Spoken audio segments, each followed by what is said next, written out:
how to turn off eBay notifications on iPhone.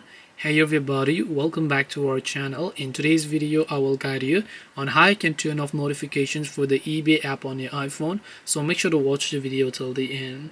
Now if you're having trouble with the eBay application on your iPhone and that you would like to turn off its notifications, all you have to do is go ahead and then first of all launch the settings application here. Once you launch settings, go to the option called notifications. Under notifications, what you want to do is you want to look for the application called eBay under notification style. Now in case you do find them here, that's perfectly fine.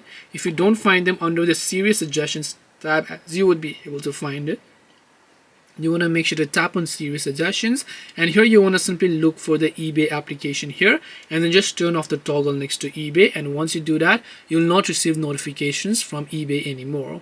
This way you'll be able to turn off eBay notifications on iPhone. Hope this video was very helpful. If you have got any more questions, then feel free to leave them down below. Thank you for watching till the end of this tutorial, and see you soon in the next video.